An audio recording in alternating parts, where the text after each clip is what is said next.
my YouTube friends, good evening. It is absolutely awesome to see you all, and the Stream Elements bot is running, thank goodness. Because I don't know what we would have done without that. We have so many folks in here already. We're already up to 40 folks, and there's only 20 likes. That's like 50% broken thumbs. Man, we need to send an ambulance to your house, guys. Clem is in Myrtle Beach. I know he's got to be loving life. I'll bet you the weather's awesome. Wisconsin in the house. India. The North Pole. Well, hello there, Santa Claus. Monica saw you pop in and she's like, I know him. Oh, man. It's Rick James. What's up? Ricky J's in the house. It's been a minute. Pima Air and Space in the house. What's going on, guys? As usual, we will ask everybody where you're from. Let us know in the comments. Let's go over and say hi to Monica. What's up, babe? Hey, how you doing? How's I'm doing everyone all doing? right. I'm doing pretty good. I can't speak for everyone else, but we've got Houston, Texas, and California, and Myrtle Beach, and India in the house. The entirety North of Pole. India. 40 minutes east of Atlanta. Nice. Very nice. Charleston, South Carolina, Central Canada. And we know the logician is from Canada.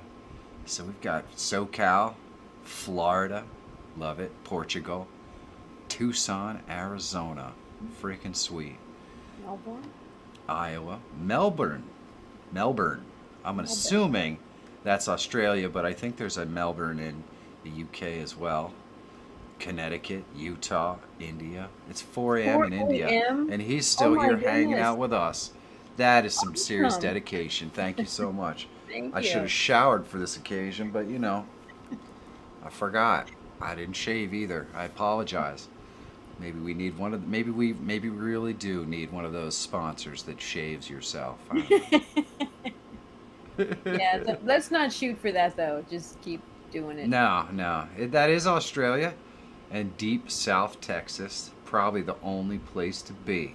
That sounds awesome. Just not good is well shaved, which is good. I mean, there's nothing like oversharing in a live stream. Good evening, Iron Horse Route. So, you know, it is that time. The first thing we have to do, because it is necessary, is to make sure that everybody has their virtual popcorn. And Yep. then, all right, so I'm passing it out now. Everybody get your virtual popcorn, and we're going to make sure that we embiggen those bags. Yep. Yep, there we go. Everyone has their embiggen bag of virtual popcorn right now. You know it. That bag is so big, it's almost as big as Monica's head. Because you know, we're definitely going to have That is- an absolutely epic stream. Because it says it Epic. right there. Yep. That's right. It did say it, so I guess it's that time. We have to Threw it go out to ahead the and universe. So it's gonna be epic. open that form. While everyone is getting their popcorn Two. all situated the way they like it. And boom. The form is open. The logician has posted the link so that you can ask your live streaming questions or any other questions as they might pertain to YouTube growth or the meaning of life. Whatever it is, Not please me. do me a favor and go ahead and check it out. The link was just posted by the logician, and I am going to pontificate for a moment while we are waiting for some questions to come in. So let's hop over to the main page. And as you can see, I've got a little thingy up here for my Prism Live Studio. This is actually generated in Prism Live Studio, which is pretty cool. But I just wanted to take a moment and talk about a weird trend that I see with people and the internet and everything else. So it seems to me, and maybe somebody in the comments or maybe someone in the comments can tell me why this is. It seems to me the world is extremely polarized, and people really truly feel the need to pick a side and make an argument for that side. And I don't really understand why this is the case, but the Prism Live Studio thing is the perfect is kind of like the perfect storm. And I experienced this on my car channel too when I was doing some Tesla content. For whatever reason, people seem to feel the need to defend OBS as if they created it or they are somehow making money from it, and are incapable of actually dealing with a nuanced opinion of anything. And I don't understand why this is. Because if OBS were to win, that means all the other live streaming software goes away, and then we basically just get OBS, which right now seems great. But what other companies or what other manufacturers are going to be pushing OBS to get better? None. Anytime that you have multiple companies trying to succeed in the same space, you're always going to get better products all around from everyone. And yet people seem to feel the need to defend one product over the other. I believe there is plenty of room in the live streaming sphere for all kinds of different products. Prism, OBS, we've got one that comes up here every once in a while. What is it? Polypop Live Studio, even Streamlabs. There is absolutely no reason why all those things can't completely exist and be good for us. In fact, when they do exist, they are good for us. And I always make it clear when I'm doing reviews of whatever. I always make it clear when I'm doing reviews of something that this software is not perfect. OBS is not perfect. Prism Live Studio is not perfect. Polypop Live Studio is not perfect. But those particular pieces of software may be better suited to certain types of live streamers. It's called a nuanced opinion. I think that Prism Live Studio is perfect for folks who are just getting into live streaming, because they're going to be able to set up a live stream in like 10 minutes that's going to look really good. Really good. You're not going to be able to do that in OBS. It's complicated and confusing for new people. And maybe eventually they graduate to OBS because it does things that Prism Live Studio doesn't do, or it's more efficient. But for a beginner coming to live streaming, all we're doing is setting the bar lower and making it easier for those folks to get out there and live stream. And I think that's a good thing. I think if those things were to go away, we all lose. OBS is a great product, but it doesn't have to be for everybody. You are allowed to have a nuanced opinion. And this doesn't just go for live streaming. This goes for anything. Anything at all. So, it's okay to have differing opinions. That is the spice of life. That's what makes life interesting. And I do appreciate it that you guys leave comments. Believe me, I absolutely love it. But it does help if you actually watch the video before you do. Oh, love you guys. I just wanted to talk about that because I don't understand why there has to be a winner and a loser. If all the other ones go away, we're all losers. And that goes for live streaming software and cars and politics. Believe me, if you only have one side in politics, that side wins and we the people lose every single time. I promise you. I promise you. So have a nuanced opinion, think things through, and let's go ahead and get to your questions. Okay. All right. All right, babe. I tied all that in, huh? You did. We actually do have some Prism questions coming through, so awesome. You'll have. Yep, of course. Okay, so the first one is from Pima, Aaron Space Fans. They say, Michael, I'm switching to Prism live stream. Anything else I should know before switching? I want to stream to my group. Is that possible? Okay, so when you're talking about streaming to your group, I'm not sure if you're probably talking about Facebook, and I don't know much about streaming to groups on Facebook, so I don't know if it's possible or not. But I do know that Prism is, it's pretty easy to figure out.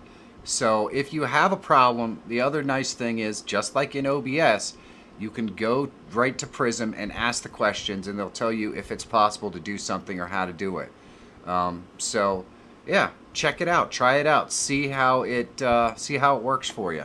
I'm really interested for some feedback because while I've done lots of testing and stuff, I haven't done like a full-fledged live stream in Prism yet. I really should, but I haven't. So I'm definitely interested in your feedback on that. All right, let's get another question. Okay. The second question is from the kid. Hello, Kid. He says, now since you have me using Prism Live Studio, can you import profiles and scene collections from OBS to Prism? Absolutely. Let me go and we'll go over here to our tutorial screen and I will take you to Prism Live Studio where, as you can see, that graphic is running from Prism Live Studio going out through our virtual camera. But if we go up here, you can see that we have our scene collections and we have our profile. The profile's not coming up right now because I am using the virtual camera. So if I turn off the virtual camera, you'll see we have access to our profile. So right here you can import a profile from OBS, and right here you can import a scene collection from OBS as well. Now I will caution you, if you're using all kinds of plugins like the Move Transition and things like that, when it imports into Prism you might have a little bit of work to do to get it organized. Now there is one other trick that I wanted to show you guys about Prism, because I did tell you that the oh my! Lightscadee. Lightscadee became a member. I'm thinking this was updated. Thank you so much, Blue-Eyed Skadee. I missed you too, my friend. It is very nice to see you. You know, for anyone who is interested and doesn't know, you can join the Streamer Squad down below under the members button where it says join. There are 2 different levels. One where you can just support the channel, and another one where you get access to our Discord server with all kinds of amazing people like Blue-Eyed Skadee. And you are definitely welcome to join us.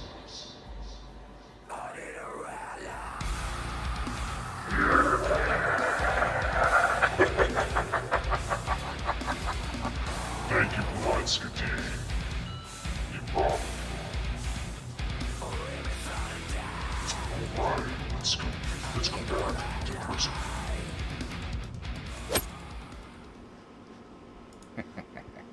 Oh, I'm gonna have to go and turn off my snap camera and turn it back on again, since it doesn't appear that my buttons are working again, but that's alright. So now you know how to import your stuff.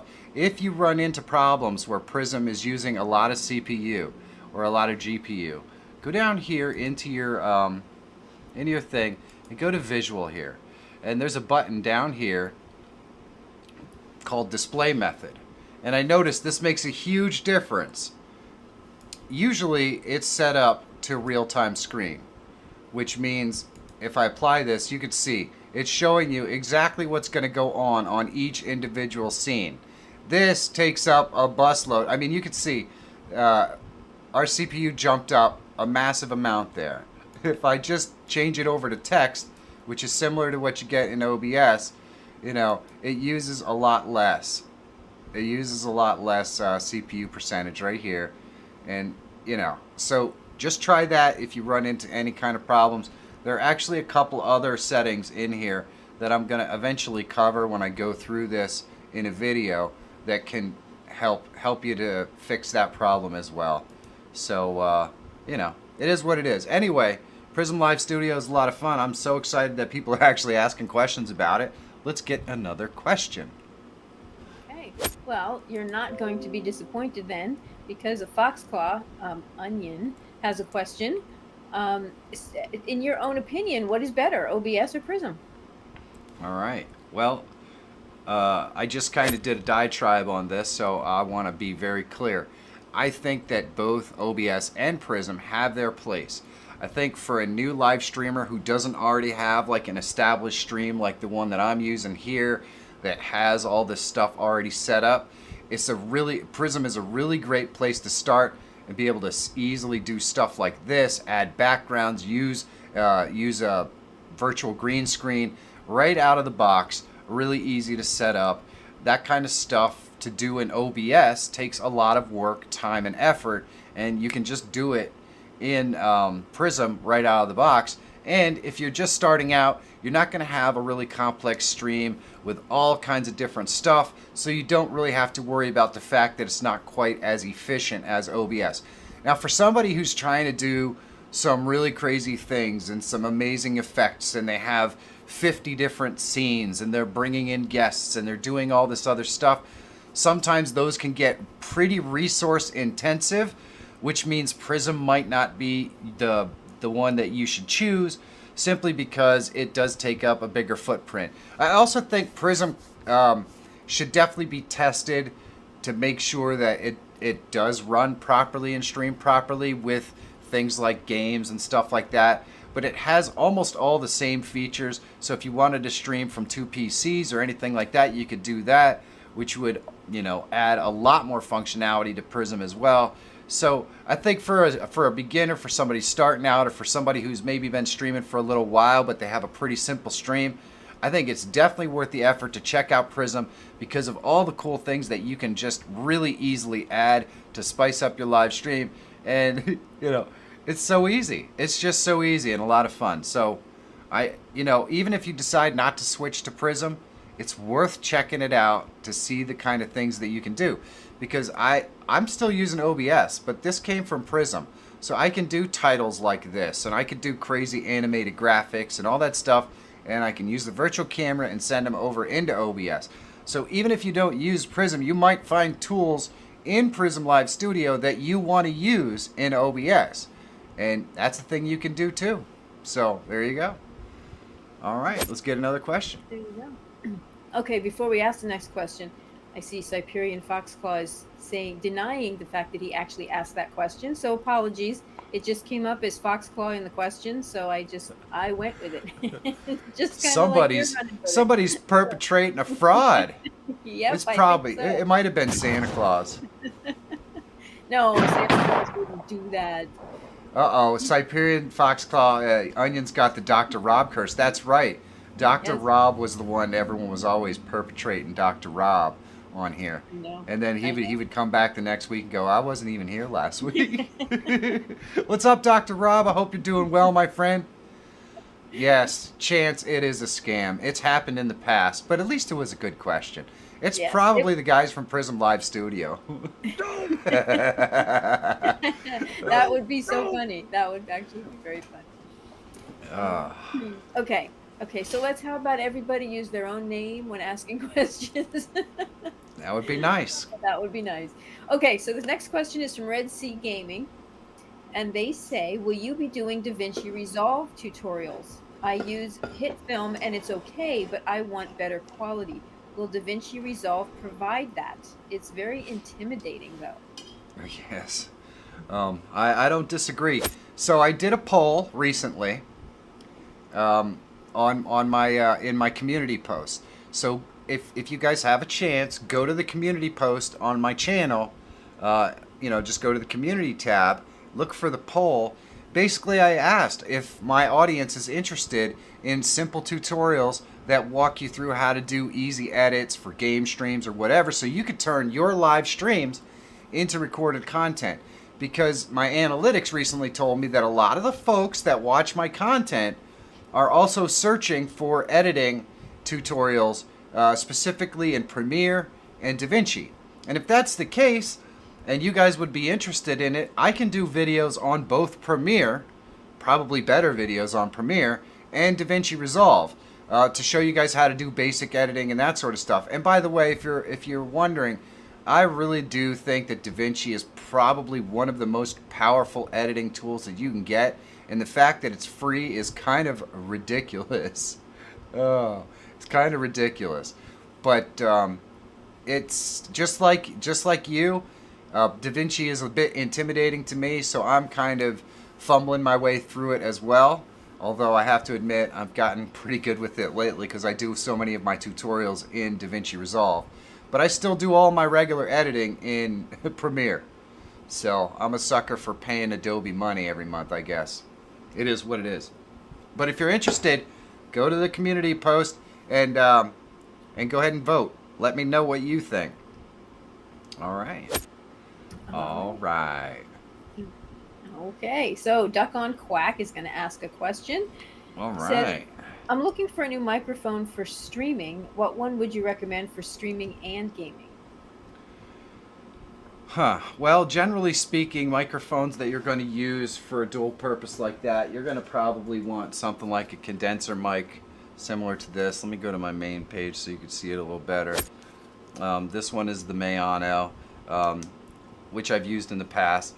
And this is going to sit like right here next to your face because it has to be that close in order to pick up the sound. Now, if you are looking for a high quality mic that you're going to use for gaming and everything else, just keep in mind that if you're going to get a condenser mic like this, and I would probably recommend the AT2020 because it is, man, I just think for the price, you're getting yourself a legit awesome microphone. So the AT2020, I did a video that compared a bunch of microphones, and the Logician can hopefully drop that link in there for you because I talk about that particular thing in there. But if you are looking for a good microphone that kind of does it all, just as long as you don't mind having it in the shot, the Audio-Technica 2020 is a great microphone, and it comes in a USB or in a whatever the other jack is. So that would kind of be my recommendation as an all-around amazing microphone for about $100. I mean, it's really a good mic. And you could check out that comparison. It's in there as well. It really, yeah, it's a pretty good video. Let's get another question. Hopefully that answers some of your question at least. All right. And All right. I'm going to, I got to shut down my snap camera here for a second because it's not doing what I want. So you can go ahead and ask your question while I'm doing that. Okay. This question is from Darth Fergalicious. That is a new viewer, so thank you for being here. Very and asking a nice. question. What do you think of the new OBS update? Fergalicious. Yes. What do you think of the new OBS update? Most of the plugins from the last one don't work on the new update. Any thoughts? I have a lot of thoughts. Yeah, let's pop over to the main scene here. All right, so I haven't loaded it. I stream with my OBS.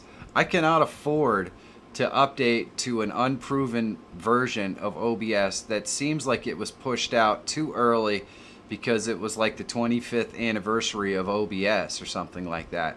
So I have messed around with OBS 28 in portable mode, but I haven't used it yet. And this should be a pretty good lesson to anybody who uses OBS or Prism or anything else for live streaming and production that you have to be able to count on to make your living, to make your videos, or to make your streams or whatever.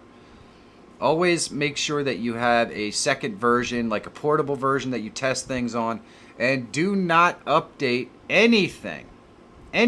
Snap camera, voice mod, OBS, Windows. Don't update it unless there is something that you need in the new version or you know it's been tested.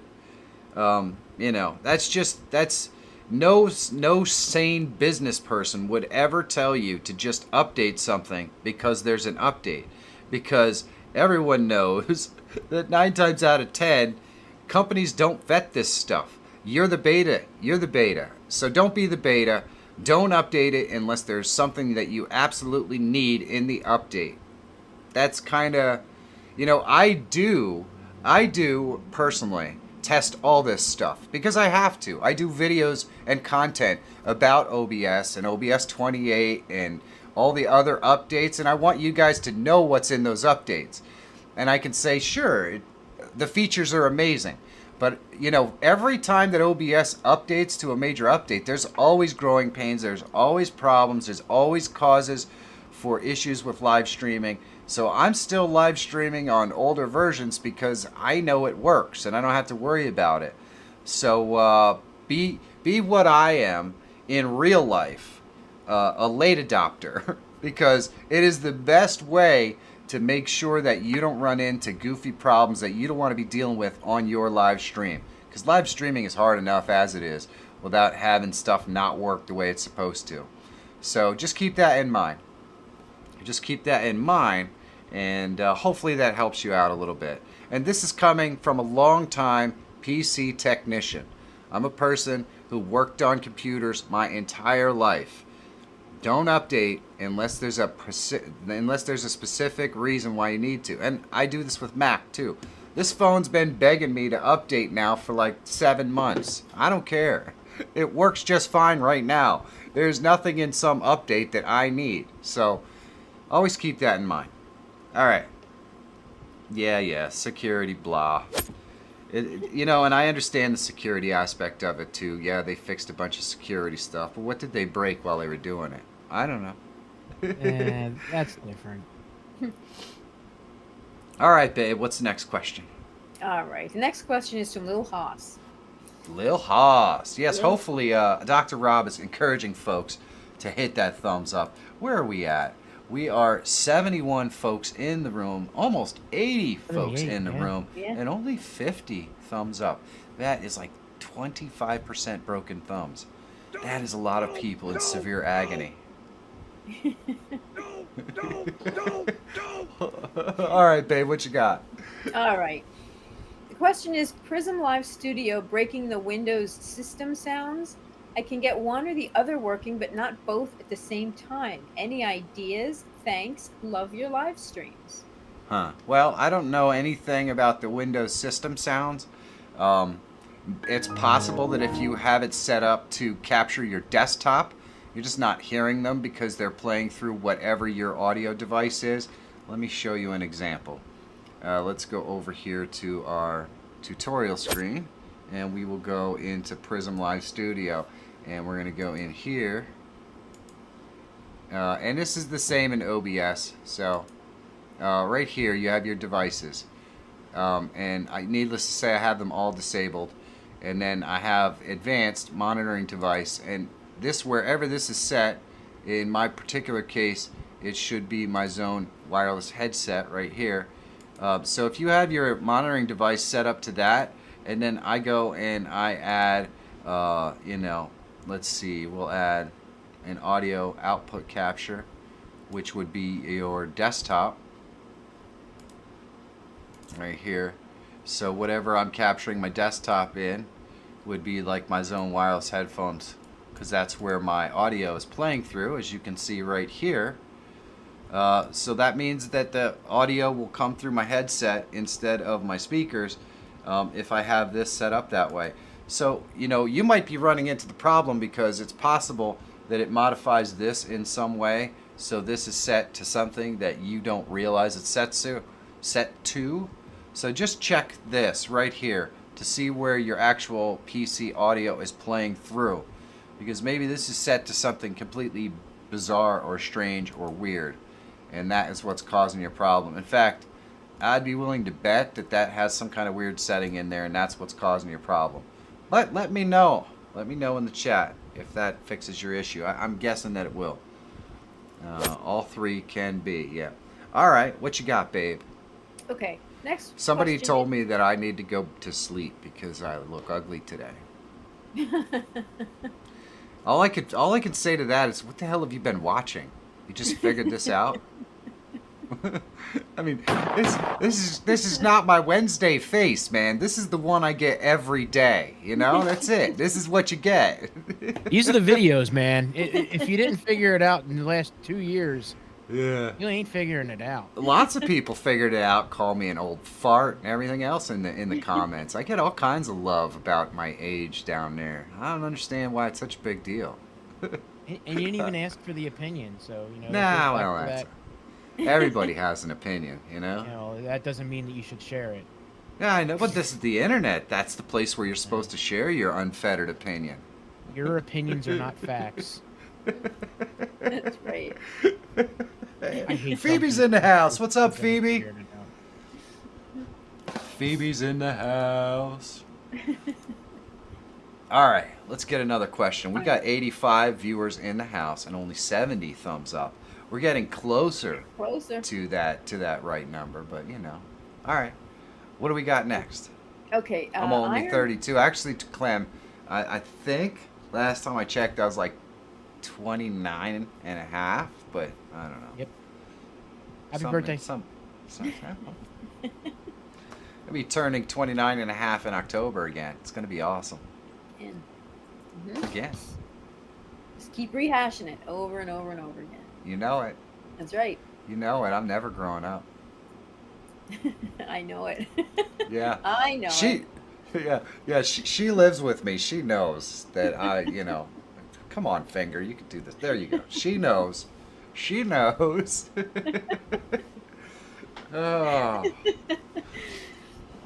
Oh.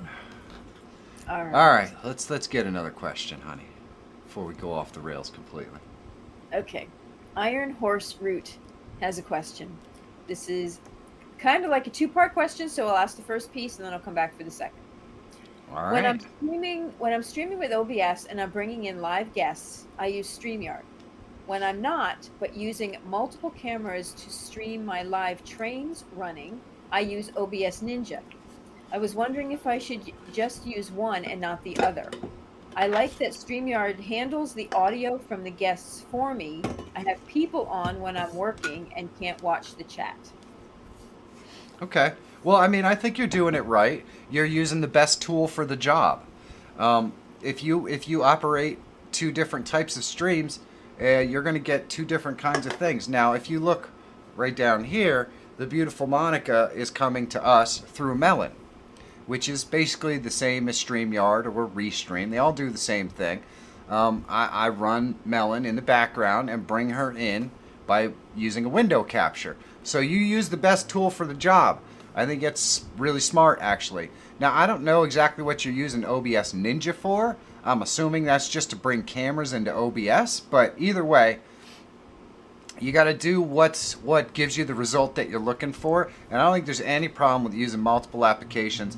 In fact, if I go over here, you can see I'm also using another application right here. This right here is being replicated or produced in Prism Live Studio. So this down here, this is being produced by Chat Ninja, which is the same company that does the Video Ninja.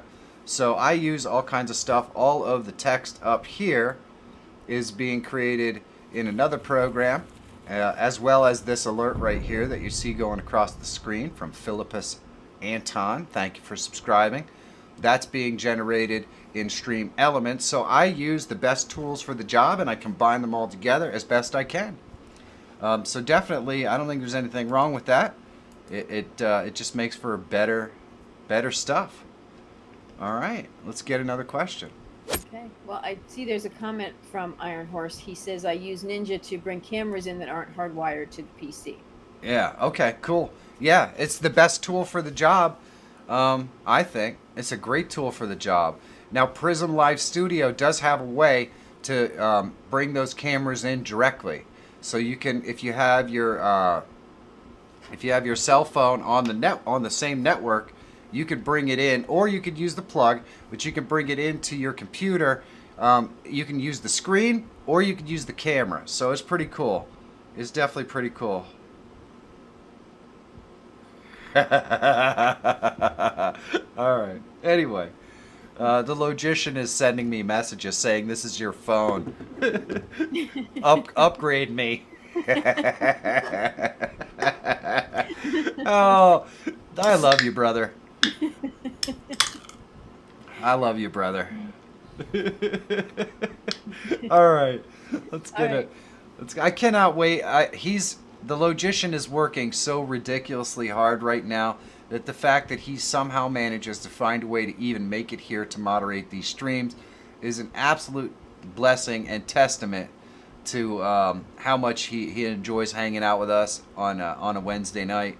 And I'm hoping that he takes the same route home as he did out to where he's working so that we get the chance to share the dinner table one more time, because that was fun. I really thought you were going to say it was a blessing and a curse, and I was going to be like, that's not nice. No, it's an absolute blessing. I don't know how he's doing it, but he's it's humbling. Thank you. I appreciate it. Oh, he's giving up OT right now. No, don't do that, brother. You got to get the work done. You got to get the work done. All right, let's get another question. We've got Okay. 100 concurrent viewers right now. Thank you guys so much. 2 weeks in a row we hit that milestone. That is amazing. We are still very light on the thumbs up button. So let's see if we can't whack that thing a couple times. Just smack it as hard as you can. Let's, Whack it as hard as you can, Bobby. Get it? All Get right. your propane and propane accessories while you're at it. I'll tell you what. All right, babe.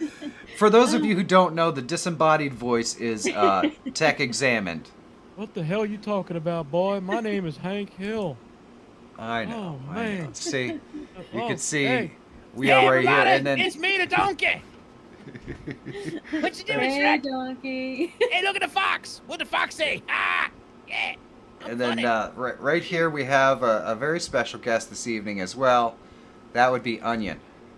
Ah, my face Some came people off. may or may not get the joke, but we get it. So the disembodied voice is Tech Examined, and the other guy, that's Siberian Foxclaw, aka Onion, who just so happened to come and hang out with us a little bit before the show tonight, so he's sticking around, and I appreciate that as well. All right, let's get another question for the 100 folks that are in here and the 25 that lost their thumbs. Get bored. Yeah. Wow.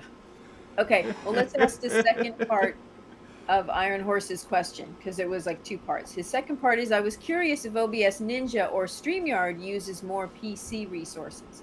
It seems like sometimes I get a better picture with one, and other times I do with the other. I can't figure out which one is best for me. Well, that's funny that you say that. I get mixed results as well, and that has everything to do with the internet connection in your house, what else is going on in the world, that sort of stuff. Because some of you may notice, who were here last week, that Monica's picture was freaking horrible. It was buffering. We had some very blurry visions and all that stuff. And then if we go over there tonight, you can see that she is a vision of beauty with absolutely no problem whatsoever. She's also thirsty, apparently. You can't just She had to jump take right back to me She had like to that. take a sip of her vodka. Yeah. And my So water yeah, it's just bottle. kind of the luck of the draw. Last night we had a bad connection. Tonight we have a much better one. So it happens. This is stuff you got to deal with on live streams all the time. And it's not just us, okay? If you ever watch ESPN or something like that, the dudes who are coming in remotely from their house or whatever, half of them half the time have crap connections and blocky visuals and stuff. So it's even major TV networks deal with this sort of stuff on occasion. So never feel bad about it, because it is what it is. The fact that you're putting in the effort and doing the best you can, that's all that really matters. That really is. All right, babe, what do we got for the next one? Okay, next question is from the kid. Again. Well, hello, the kid. How can you add Restream to your list of streaming sources? All right, well, okay, so I'm assuming that you're referring to how do you stream to Restream so it can stream out to other things. I don't know, I could be wrong. So I'm just gonna show you what. Let's go over here into our OBS. We're gonna go into settings. You go into stream. You can drop this down and you can select Restream IO right here, and then that'll bring it up. And it probably, if I'm not mistaken, yeah, you could just connect to your Restream account, and then when you stream it to Restream, it will automatically split it to anywhere that you have Restream set up to. Now, if you are referring to how you would use Restream to do the same thing that I'm doing in Melon, that's really simple. I have Monica's window on a window, so I just do a window capture, and there it is. It's a Chrome Melon thing. And so then I just crop it up using the Alt key like this. And then I just I go ahead and right click. We're going to go to filters. We're going to give it a little chroma so we don't have that pesky green background. And then we can sit her right here in the clouds amongst the cloud people. Isn't that nice? Isn't that nice? So there we go. And that's how I bring guests in through Melon or Restream or however StreamYard, however you want to do it. So hopefully that answered your question in one way or possibly the other. Let's get another question. Okay, this one is another new viewer. It's from Captain Gluten Free. Ooh, Captain Okay. Gluteus Maximus. Wait, no, that's not what he said. While streaming on Twitch with Streamlabs, how can I get my audience to engage my virtual character by feeding him gluten? Yes, I truly have celiac disease, but I have fun with it. Okay, can you read that again? Because I feel like I might have missed something in there. Okay, it says, while streaming on Twitch with Streamlabs, how can I get my audience to engage my virtual character by feeding him gluten? Okay. So, in other words, you're trying to use like cheers and that sort of stuff to cause an animation that feeds your virtual character gluten. All right. So I must confess, let me go over here because I don't want you to be associated with this discussion. I have no goddamn earthly idea what the hell gluten is or how you would be feeding it to something. So I just want to say that I'm now intrigued and I want to come over there and see how we feed your other animated character gluten, because I don't know how that's going to work. With that being said, I think that you should pitch it that way, because there's probably people in your audience who would be interested in seeing that. So you can easily just say, hey, if you leave a cheer, guess what? So and so, whatever the animated character's name is, he's gonna feast tonight. Who knows? Maybe he gets fat. Maybe he explodes. You never know. You won't know until you try. So that's how you can encourage people to do it. As far as how you do it, I don't know how you create your virtual character, so it would have to be something that interacts with that virtual character that causes that animation to go. But you could do stuff like that through Leorin Board or StreamerBot or something like that. And please, somebody in the chat, and I hope I'm not being insensitive, because I don't mean to be, but what the hell is gluten? Somebody, please let me know. Because I'm an idiot who just eats pizza and hot dogs, okay? I drink a lot of beer. So, yeah. I heard the drum beat there. Oh! I heard the drum beat there, but I don't... hold on, we missed... Now I've got... There we go. There we go. Thank you, Leah. Kajape? Leo. Yeah, it could be anything. But he left us a sticker that says, cool. Leo, I appreciate it big time. Pizza and Slayer, I'm with you, Dr. Rob.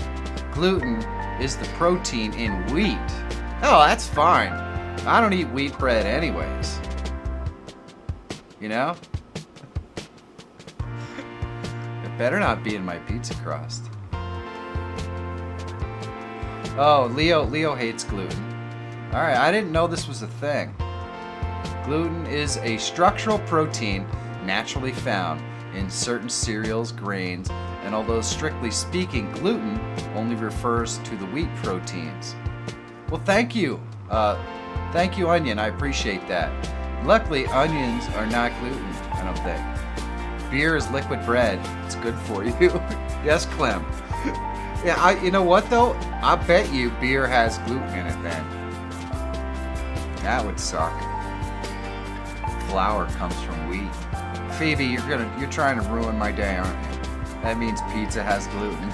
Oh man, they are trying to ruin my day. All right. Well, why would you go gluten-free though? Is there a health benefit to it, or are just some people allergic to it, or have an intolerance, or something like that? You know what? I'm learning a lot today about gluten, and so are all the folks in the audience. I love you guys.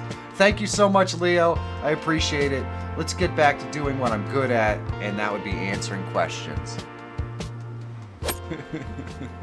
Beer is liquid bread. I do like that. I think I'm gonna drink a sandwich. Oh, yes. Okay. So, are you ready for another question? I think so. Are I you think sure? so. Because you're having pretty good of a time here. There you go. I think I'm ready. All right. Okay. This is from another new person, Freddie Bamba. He says, Freddy Bamba. Oh, wait. I'm sorry.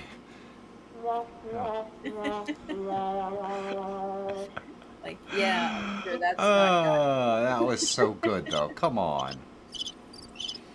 All right. Get to the question. all right. He says, hello, I'm an old web integrator and I don't know much about new tech and software that you guys use these days to create text effects, stingers, animated backgrounds. I used to use Organized for 3D, Flash MX, and Flash for text and effect and motion. It was very easy. What are the tools most of you guys use now? All right, and so he's looking for the tools that are being used to create animated stingers and that sort of stuff. So, Text. animated text stingers. Yeah. So generally speaking, what I use is Premiere Pro or DaVinci Resolve, and I've done a couple of videos on it. The reason why I use DaVinci Resolve in all of my tutorials is because it's free. That means everyone has access to it. But using DaVinci Resolve, you can create animated lower thirds, animated text. You can create the kind of stingers that we do here for when you see me switching scenes. If I go from here to my tutorial scene, that stinger right there is something that I did a video showing you guys how to do. So that was all done in DaVinci Resolve. It's pretty simple and pretty easy. So if you're looking for a little bit of an entryway into animated graphics and that sort of stuff, I think DaVinci Resolve is a pretty good place to start for stingers and animated text, that sort of stuff. If you're looking for much more dynamic, kind of crazy special effects sort of graphical stuff, After Effects is great for that, but it's also quite complicated, and then you have to pay the Adobe conglomerate another massive paycheck every month in order to be able to use it. So, yeah. Generally speaking, DaVinci Resolve is probably the good place to get into the game. Let's get another question. Okay, this one is from Matthew Kelly. Well, hello, Matthew Kelly. Good to see you again this week, my friend. Yes. The basic question is, he says, can you show recommended settings windows for people who are setting things back up for Twitch and Facebook? He said he managed to get his settings back in using an OBS multi-RTMP Beta 28 plugin. So he said he managed to get things set back up for Twitch and Facebook. Maybe getting Twitch settings the same as it was previously, but not so sure about the Facebook. All right, well, let's see if I can show you where you would get your Facebook settings. Let's see.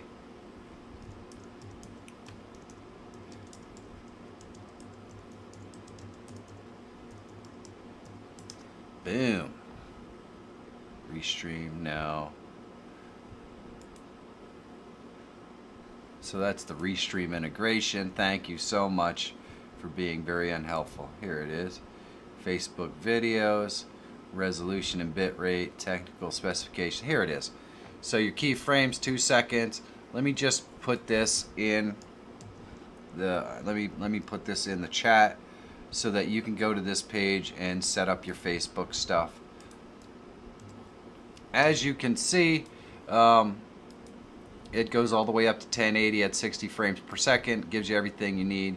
Your resolution, what the bitrate should be to stream in 1080 at 60, your keyframe size, and then your protocols are down here with your video codec. which obviously if you have like NVIDIA, you want to use the NVIC encoder. But let's see, maximum 8 hours, blah, blah. So this tells you everything that you need to know right here to put your optimal settings into the program that you're using to multi-stream. Which, by the way, if I haven't said it before lately, I still don't recommend. But there you go. All right, it's time for another question. Okay. This next question is from Jacob Turner, which may be a new viewer. I don't recognize Well, that. hello, Jacob. Mhm. Welcome It says to the in alien OBS farm. What? Alien Welcome farm? to the alien farm. Oh. Or whatever face you're wearing at the moment. Yes. Okay. In OBS 28, can you use Visual Basic virtual audio cable to have Audition to clean your audio? Does that make sense? It should, for that sort of stuff, when you're just inputting virtual audio cables and stuff, that stuff should not be any different than it was in OBS 27. So my answer to that would be a tentative yes. I haven't tested it, but none of that audio stuff should be any different. So you should be able to do that just fine. All right, babe, what do you got? Okay. Next question is from Kim. So Well, hello, Kim. actually has You know, I two just questions. I got to do something for Dr. Rob. I just want to say, hey Siri, play Slayer, Rain and Blood. All right, let's get another Which question. app do you want to listen to this on? Oh, my Siri piped up. I didn't even know Karma. she was. I didn't even know she was listening. Hey Alexa, play Slayer, Rain and Blood. There. Did he mute me? I don't know. All right, babe, what do you got? I don't know. No, he's two not questions. muted. No? Go Okay. ahead, honey. Okay, two questions from Kim. First one, I'll read them two separate. I'm having pixelization problems when joining Zoom meetings. Would streaming with OBS or Prism help with this issue? If so, which would be better? The long and short answer is if you're already getting pixelization issues going straight through Zoom, streaming with OBS through Zoom or Prism through Zoom will only make it worse. I can promise you that. So they are definitely not the answer to your problem. If you're having pixelization problems, chances are it is on the processing side of your PC, meaning it's not capable of processing your video fast enough, or it's a bandwidth side. If it's on the other side going out to your viewers, it is because it is not your connection is not fast enough. Neither of those things will be helped at all by running OBS or Prism in the background. So you're going to have to figure out that other problem first. So there we go. Hopefully that helps you. I know it's probably not the answer you wanted to hear, though. Was a required course in university. Fortran, yes. All right. You're probably not even allowed to say that anymore. Anyway, go ahead, honey. Let's see. Okay, this question. Okay, question here is from Ziova. Well, hello, Ziova. Zlova, sorry. I'm not sure how to pronounce that. Is there a way to separate Discord audio from other desktop audio when streaming on OBS? Absolutely.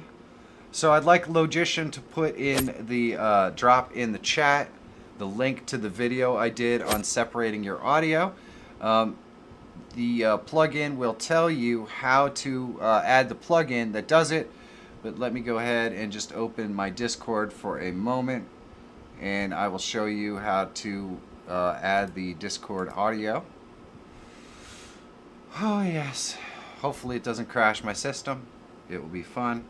There we go. The Logician just posted the link in there, and as you can see, I have my Discord opened.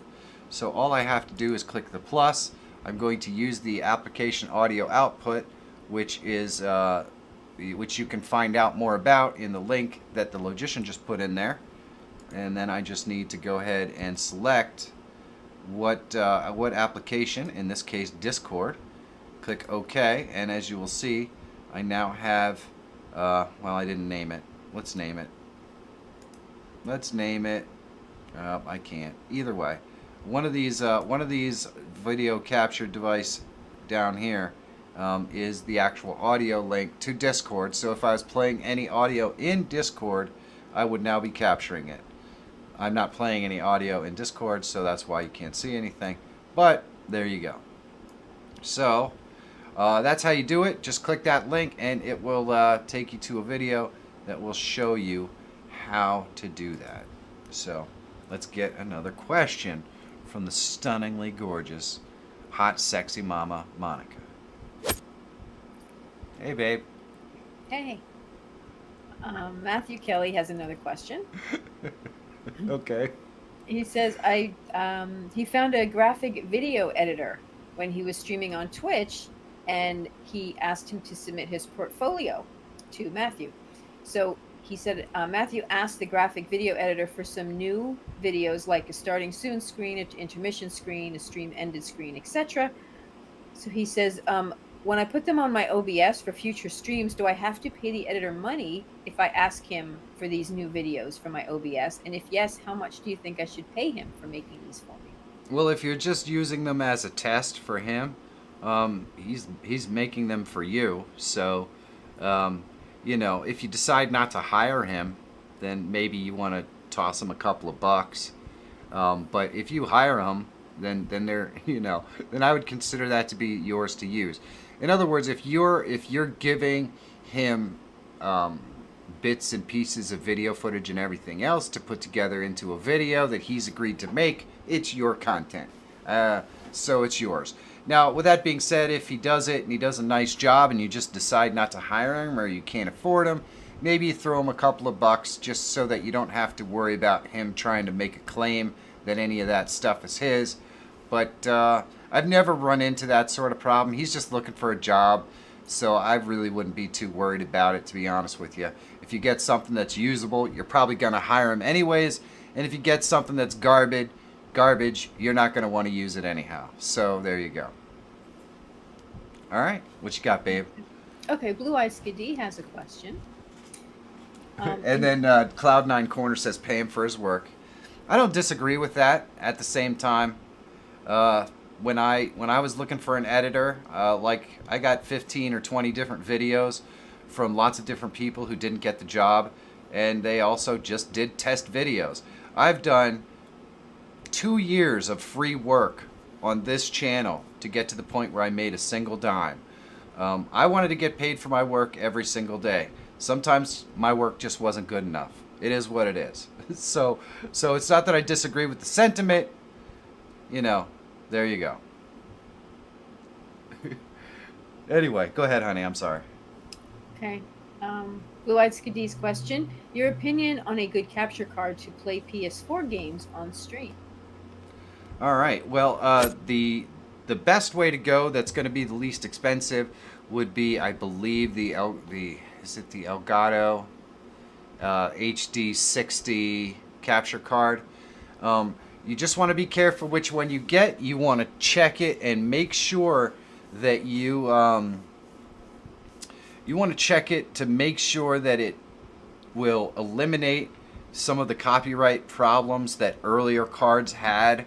So it depends on your platform. Just check the card to make sure that it is compatible with whatever you plan to stream from, be it PS4, you know, or PS5 or whatever the heck is out there now, or Xbox 5 or whatever it happens to be. Just make sure that it's compatible with that.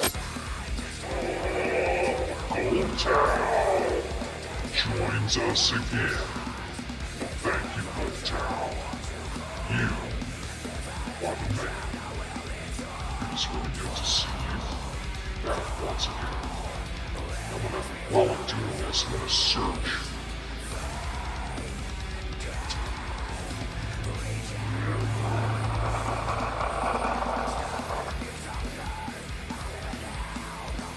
So, thank you so much, Goldtown. I appreciate it. Let's go get another question. Dr. Rob Allen. Well, thank you, Dr. Rob. I think I'm still producing the voice. Hold on a second. There we go. That was the evil cartoon me. Let's see what Dr. Rob had to say. You are sure worth it now, Ad Michael. Well, thank you so much. I appreciate that. I appreciate that. Yeah, it just takes a while. Just like anything else, it takes a little bit of time to get to the point where where people see value in your work. Sometimes you just have to, sometimes you just have to, get to that point. It is what it is. Oh my gosh, we've got another one. National Captain McCowboy says, thanks for all the tips and tricks. Well, National Captain and Nick Cowboy, I really do appreciate it. Thank you so much. I love what I do. That's why I keep doing it. I actually had someone ask me a question today on one of my videos. It says, why do you give out all of this information free? It's like, it feels really good to do nice things for other people. It really does. I like doing it. I totally enjoy creating content that helps other people. So that's why I do what I do. It's a fringe benefit that I actually get paid to do it through YouTube AdSense and through amazing folks like Dr. Rob and National Captain Nick Cowboy. I appreciate it. You guys really do help me to keep doing this. So thank you so much. And let's go over to my tutorial scene here, because I was looking at the Elgato piece. Let's go here. I do still have my face on. Alright, so for captures, yeah, there it is, the HD60 or the HD60X or S.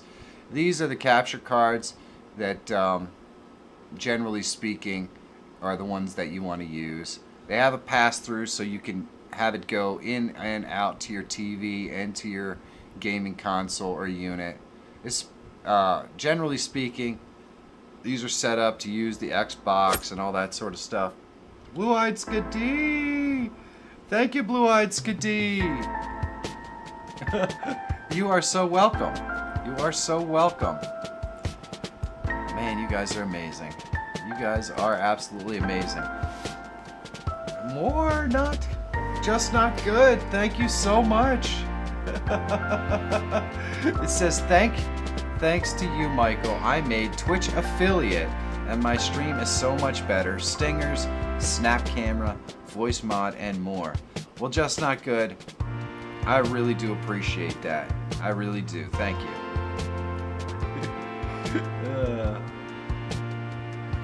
Well, thank you, Cloud9 Corner. I appreciate it.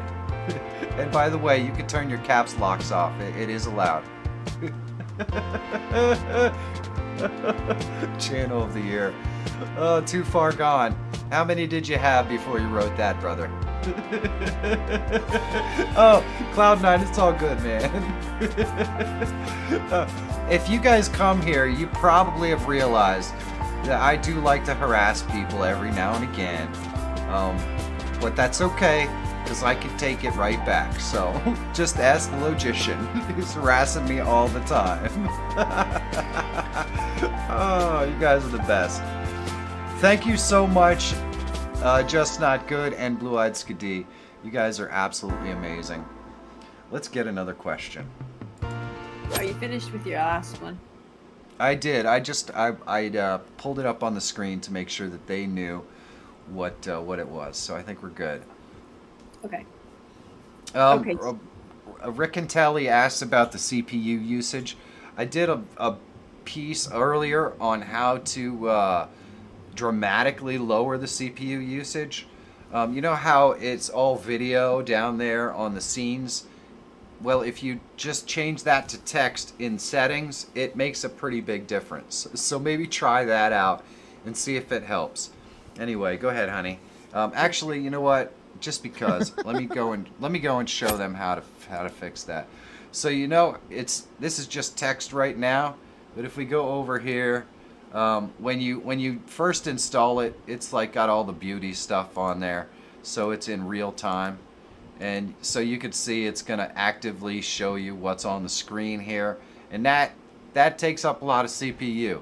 So you just go in here and you go to visual, you go all the way down to the bottom, and you change that to text, and there you go. That's going to dramatically lower the amount of CPU and stuff that loads in and uses. And hopefully that will make somewhat of a difference for you. Let's get another question before Monica beats me up. Well, I'm laughing because I saw Chance's latest comment. Yes, I see that, Chance. Now Chance knows what it's like here at home. Oh, because he says, let's get another question, and then he does blah, blah, blah, blah. You know, you're like, squirrel, and you're done. You're off. I know. Squirrel! So are you ready? Nah, Are you- probably. Are you sure? Squirrel! All right, I'm going to try it. Okay, the next question is from Exhausted Trainee. It wants to know. You must be tired. It must be. I know, I think so. Simple way to get, I think this is what they're asking, a simple way to get the Jeopardy answer flip. Like when you ask a question and then the screen turns and reveals an answer. Can you do that? Okay, so theoretically you could do this. It would have to be, oh, nice. It would have to be, we were just partying there for a second.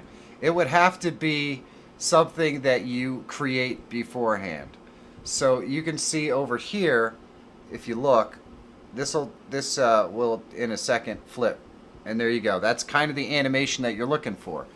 Well, that animation was created using DaVinci Resolve. I'm relatively certain that I actually did a video on how to create this sponsor box, which would give you the idea on how you could easily animate your questions from one side to flip over to the other. So if the Logician can find that video and post the link in the chat, I would appreciate it. Essentially, it is about, I believe it's called animated sponsor banners or animated. There you go.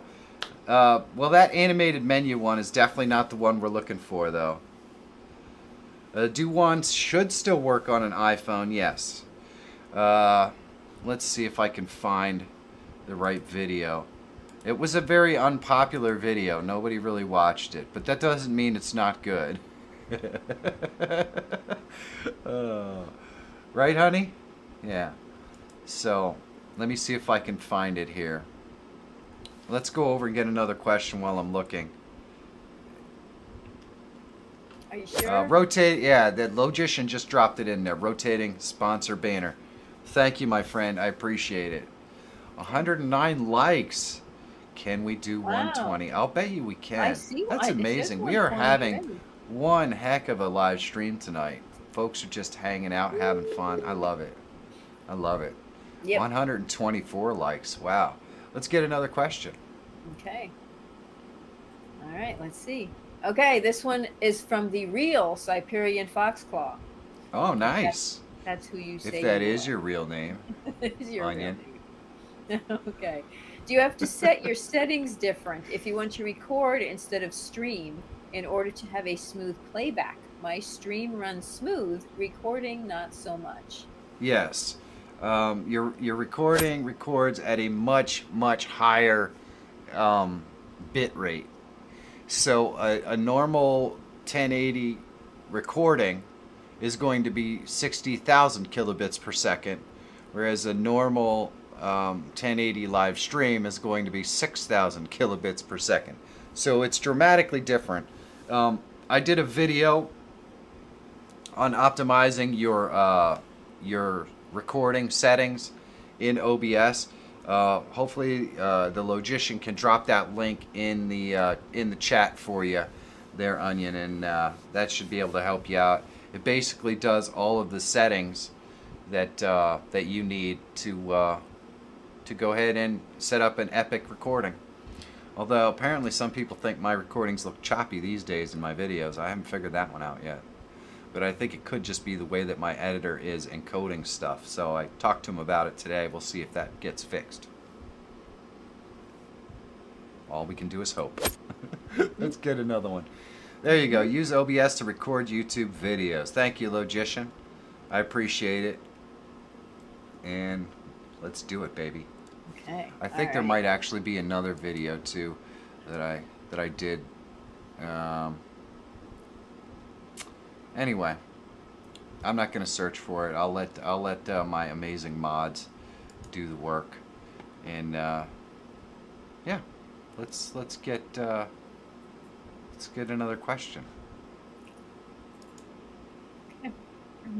Okay, this one is from Just Not Good, which is not Siberian Foxclaw. Okay. It says, I've hesitated with using Prism, but you mentioned two things: transferring from OBS to Prism and using that item from Prism in OBS. Can you elaborate on designing something in Prism and using it in OBS? I would love to have both programs.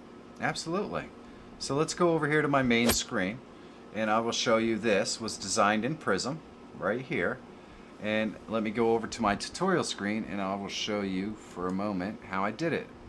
So right now we have this coming up right here, and it's just a text template. I covered this in both of my videos. And so if I bring up my OBS right here, all I have to do is click the plus. Oh, I should also tell you, right over here I have the virtual camera turned on in Prism, which means it creates a camera that you can use in other applications. So I'm going to come over here into OBS, and then I'm going to click the plus, and I'm going to go to video capture device. I should be able to capture this in here. Prism Live Studio. There we go. So you're going to notice one thing. It does not give you the alpha. In other words, it's just that. So what I have to do is go ahead and right click and then go to blending mode, and I'm just going to change this blend mode to additive, and there we go. Now we've got a Prism element in here. Now you can change the blend mode. If you don't like how it blends with something, you can change it up so it's, you know, a little different. There are a bunch of different blend modes, as you know. So we'll go into blend mode and screen, and that'll make it come up different as well. But you know, that's how I did. That's how I brought the elements into my current live stream. So you could go into Prism and create any possible elements you want. So if you wanted to use the virtual camera from Prism, you could theoretically do that. Although that kind of stuff is going to be much more difficult using a blend mode. I'm just going to let you know that right off the bat. But you can add something like the audio visualizer if you wanted to. In order to do the audio visualizer, I'm going to have to add a source. So let's add a source here. We'll go and add an audio source. So let's add my microphone, and we'll use where is it? Right here. So now we have an audio source. So now I can go into the audio visualizer, go into properties, and add this, and now I can, you know, do that. You can put that wherever we want. Let's just stretch it across the bottom. And since we've already got the virtual camera set up, if we wanted to bring this element in here, you're going to see that it's already there. Well, no, it's not, because I removed it. Let's go back into our thing here. We'll add the camera, and let's call this Prism so we can actually tell what it is. And then we'll go and add the Prism Live Studio, and there we go. So now you can see we brought it in. All we have to do is change the blend mode, and there we go. So now we've got that little cool voice thingy at the bottom. We've got the Prism Live Studio thing at the top. So that's how you could bring elements from Prism Live Studio into your OBS. And you can just be creative. There are all kinds of cool different elements. I personally love the Prism text tools, so that's kind of like the thing. But you could also do all kinds of other stuff with it as well. So experiment with it and see what you get out of it. Let's get another question. Hey, baby. Okay. Hey. Now you're all fuzzy. What? I'm Go sorry. ahead. No, you're good. You're good. It is about 8:15. We have about 17 or 18 questions left. Okay. All right. Well, we'll give it 10 more minutes and then we'll shut the forum down. Okay. Okay. 10 more minutes. Okay. All right, cool. Next question. K7 Southwest Ham Radio has a question. Cool. It says, using Prism and adding a guest, what would you suggest to use so a guest can see the stream while we are live? Or would I just need to use StreamYard or another service for guests to see the live stream? If you're gonna specifically need to do something where you really want your guests to see the stream, Restream, StreamYard, or Melon are the easiest alternative for that, and you're gonna find links to those down in the description below. Or you could use Prism or OBS and do it the way I do it. It's the way that I have Monica coming into the stream right here. That is using Melon and just bringing her in.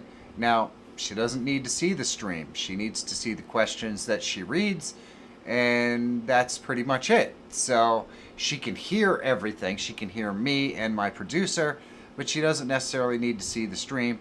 If there's any specific reason why your audience would, or why your participants would need to see the stream, well then something like, there are ways to do it using OBS, but something like StreamYard or Restream or Melon are going to make it that much easier.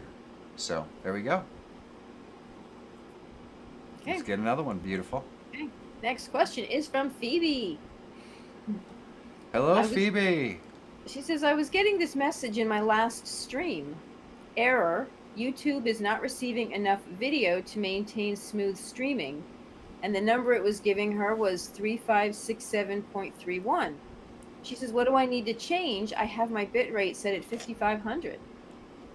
So I don't think it was actually anything that you could change. I think your internet connection saw a hiccup and it just got slow for a moment. If it's not something that you see all the time, then it was just a hiccup in your internet connection that caused it. Let me know in the comments, Phoebe, if it's something that happens all the time or if it was just like a one-off. Because you have it set right if you're doing a 1920 by 1080, a bit rate of 5500 should be perfectly fine for that. So it had to be like at some point, maybe one of your kids logged in and started trying to do a game or download a video or something like that on the internet, and that slowed down your connection. Or your connection just had a hiccup. Monica was working today.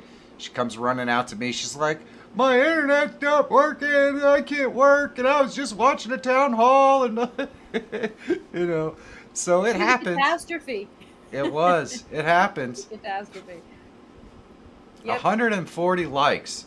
Wow, man. Yay, you guys are amazing. Woo! That's awesome. You're the only person that uses the Wi-Fi.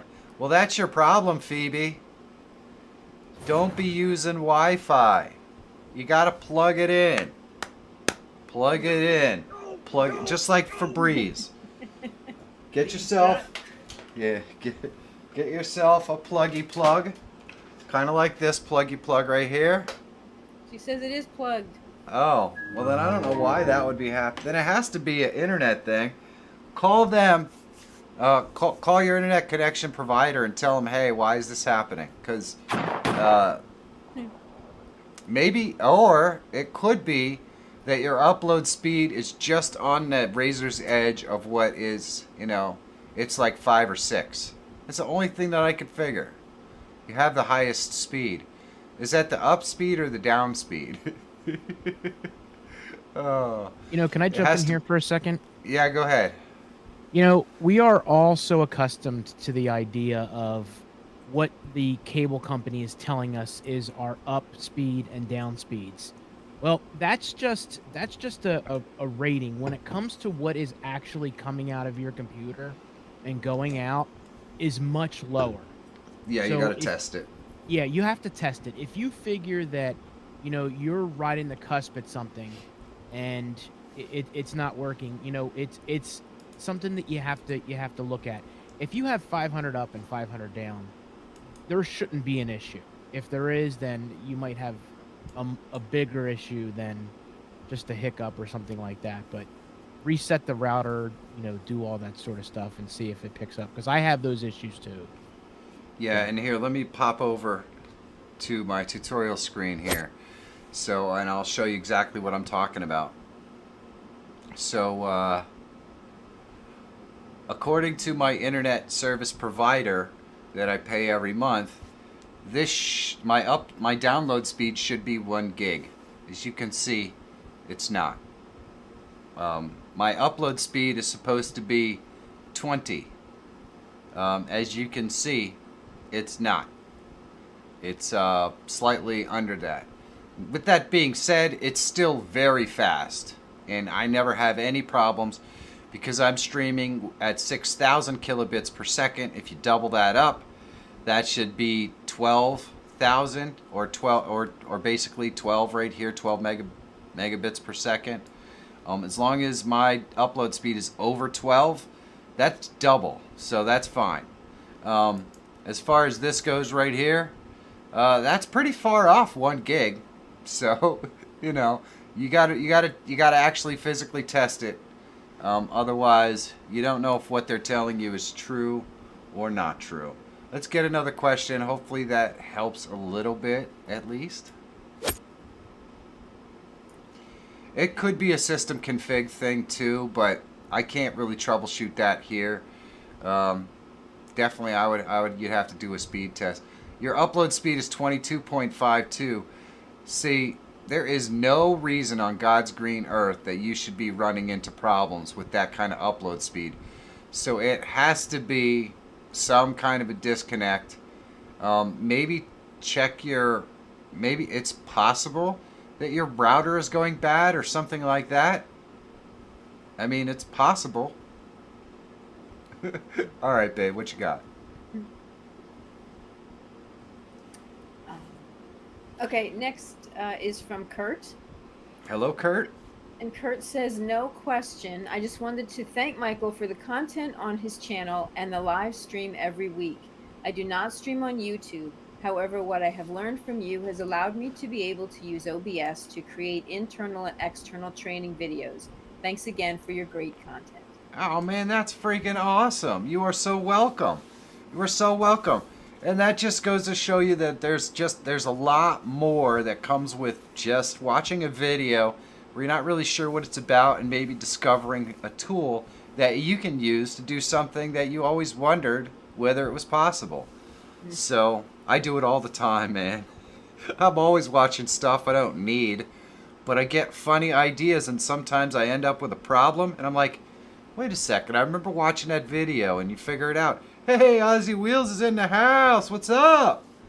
What is up? Hey, I guess it's time because I'm assuming we still have a pretty decent number of questions.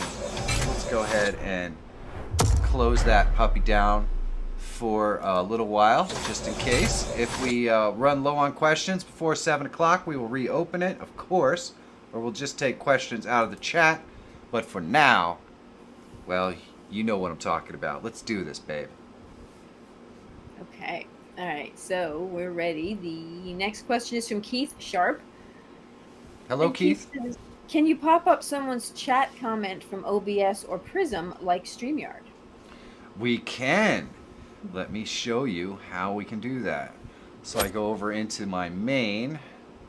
Oh, yes, I have to. Let's go ahead and turn that off. And I will just block that. Now that we've kind of gone through how that works and all that stuff, I can select any comment over here. There you go. Anyone else here go down the rabbit hole of watching hoof trimming videos on YouTube. I'm fascinated by them. Well, thank you, Logician. I appreciate that. I have not done that. Monica has, and so has Michael. So there you go.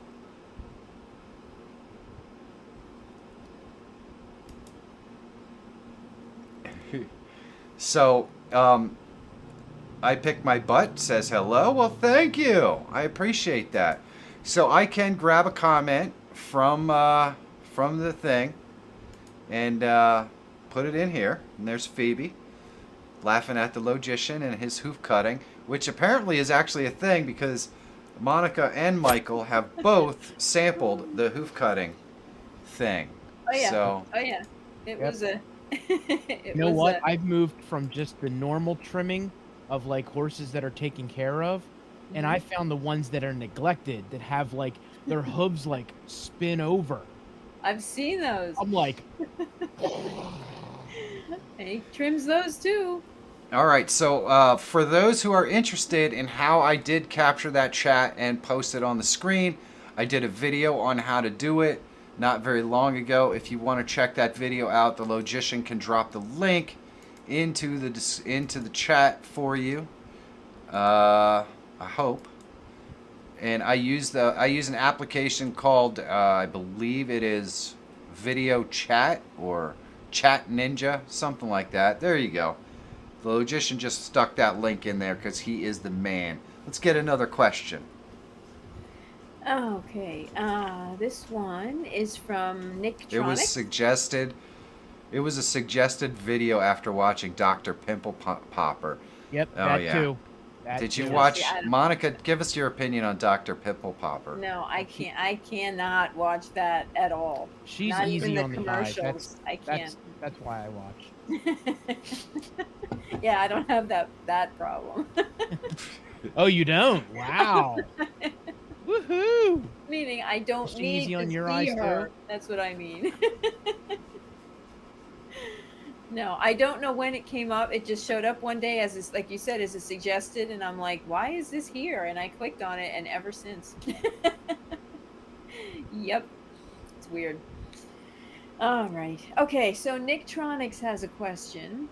It says, can OBS automatically unattended record 24/7 a YouTube channel and text stamp the URL into the recording? Automatic will start and stop when videos and streams are over. Okay, so basically, I believe what this person is asking is, can you set up OBS to automatically record a live stream or something like that on the internet? And the answer to that is absolutely not. It is not an actual live stream recorder in that way. It can record your live streams, but it cannot just go out and record random live streams on the internet or anything like that, and it can't be scheduled to do so either. So thank you, Leo. Hopefully you're in the chat. You can just stop by and say hi. All right. Okay. Does that mean you're ready for another question? Yes. Okay. VG time. Hello, VG time. What mobile streaming AT for iOS or Android do you think is the most complete? Well, I have not physically tested the Prism Live Studio app, but I've had so many people tell me how good it is that it's definitely one that I would recommend. I'm going to test it and do a video on it in the upcoming weeks or months. I also think that the Streamlabs live streaming app has some really cool features. I had a lot of difficulty getting it to connect properly and produce high quality video, but it has so many cool features that it is worth checking out. So I would probably first check out the Prism one. I have heard nothing but raving awesome stories about the Prism mobile app. And then if you maybe want to try something else, maybe try the Streamlabs one. But it looks like a couple of folks, Chance and Phoebe, both possibly had problems with the live streaming app on that as well. So it does a lot of really, really cool stuff, but I found that it didn't seem to be able to produce a reliable connection very often. So there's that. All right, let's get another question. Okay, now this is from Lil Haas. This is an interesting question. Well, hello, This is little n- Haas. Not a tech question, but where would be a good place to meet a keeper like your Monica? Well, I mean, it's not easy, but Monica and I met at work over months and such. We just realized that we had a connection in stupidity.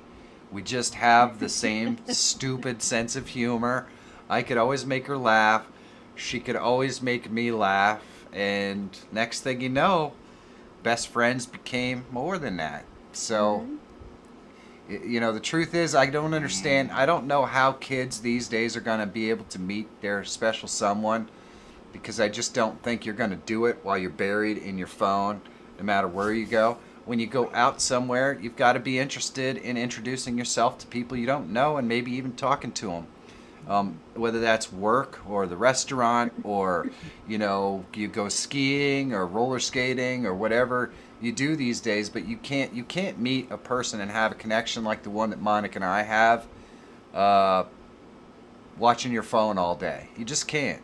You just can't. And I'm hoping that those kind of connections don't go away, because everybody's working from home.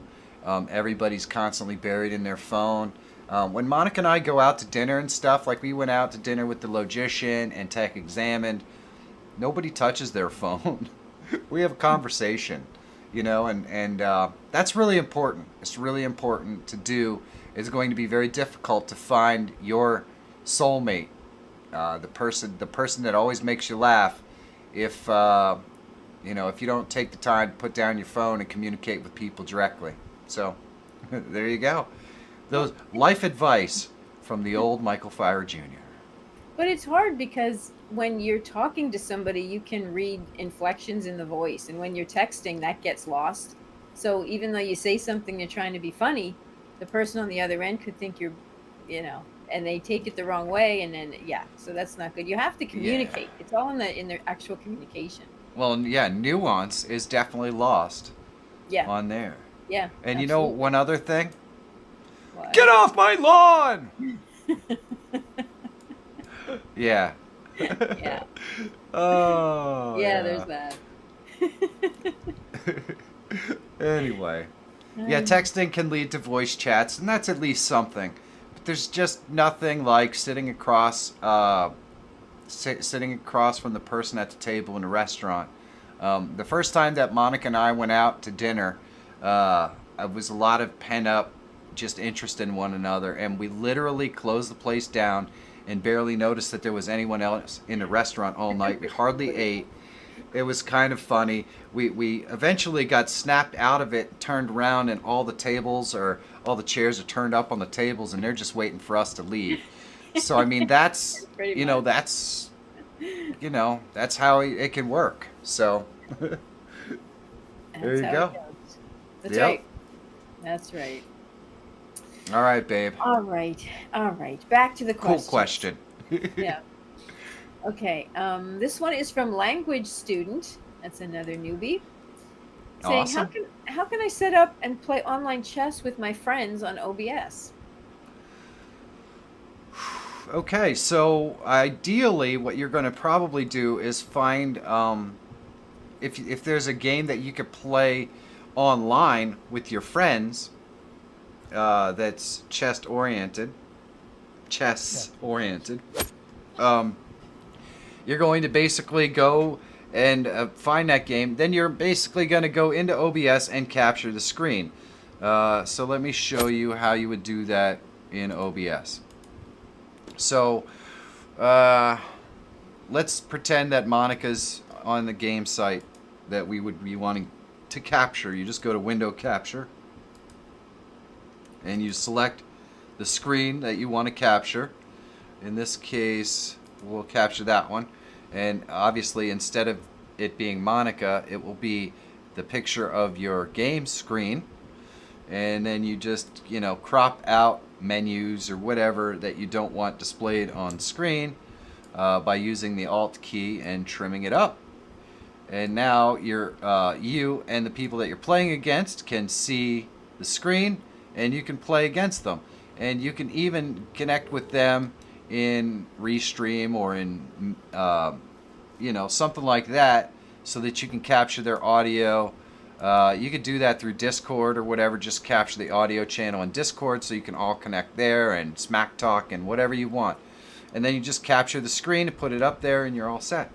So there you go. That's how I would do it. Let's get another question. Hey, we have a question from Scott. Well, hello, Scott. I have an OBS bot Tiny 4K and a Green Extreme T300 HD. Cannot for the life of me get them both to consistently appear in OBS. 27.2.4 have tried on both my HP Z210 and Pavilion, same result on both. Any guesses why? Well, I don't know what either of those things are, but I'm either going to assume they're microphones or cameras. And the fact that they're not, if they're software,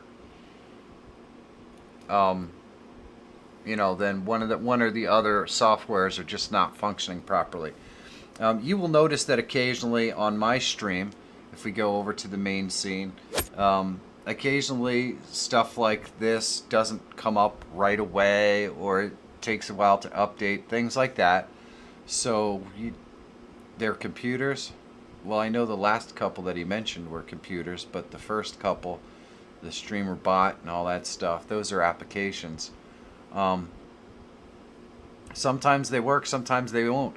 I'm just interested to know why the two won't work together. It sounds like they work separate, but not together. So one of the ways that you could possibly get around that would be to use a capture card for one of the cameras, so that the computer doesn't know what type of camera it is. In other words, sometimes cameras just don't like to play nice with one another, or OBS doesn't like to recognize two cameras at the same time. So if you were to use a capture card for one of the cameras, OBS wouldn't know that it was that type of camera and would put it in there. So that might be a strategy that you could try. And we're going to see. There we go. Teacher Hara, hello, and thank you so much. I really do appreciate it. Let's see if there's a message that comes along with this. Oh, it's a super chat. All right. Is there a sticker or something that goes along with this that I missed? No. Well, thank you, Teacher Hara. I appreciate it. That's very kind. Uh-oh.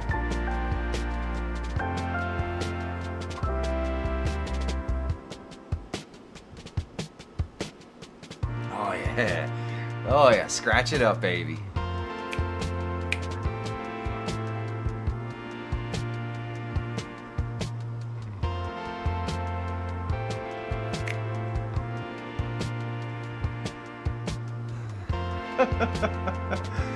Oh, I have too much fun. I have way too much fun. Thank you so much, Teacher Hara. I appreciate it. Let's get another question. Stereo cameras equals stereo vision. I first learned about stereo vision when I was in the military. True story, bro. True story. True story, bro. Okay, are you going to talk about that, or do you want the next question? No, we're ready for the next question. Okay. Nobody wants to hear about my military days. Okay, so this is from Team Western Productions.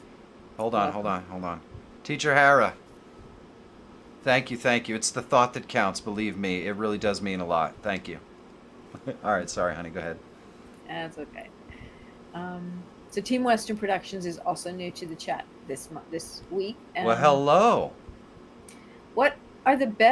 What's the best cartoon face when you don't want to put your face on the live stream? And what's the best way for voice changer in the live stream? Also, change camera for reaction, like the camera that you have. I don't know what that last part means, but I like this one. This one's fun. I like this one. This one is really fun. Yeah. I mean, these are ones that you could use if you're trying to cover your face. I mean, this covers your face pretty good too. Let's be honest. Even that probably works to cover your face if you really wanted to. You can go a little farther, but I mean, I think those two tune ones are the best. This one here and this one here. I guess, I mean, this one works pretty good. A lot of people really, really like this one. A lot of people really like this one. What was that about girl faces? Show me some girl faces. All right, Phoebe, hold on a second. Who the donkey? I have to go. Oh yeah, we do have this one too. That'll cover up your face. Or you could just cover up your hair. That's always nice. Girl faces. That's right. This one here. There you go. I mean, who doesn't love that one? Right? Huh? Huh? And then this. Let's see, is that this one? This is a good one. I love that one.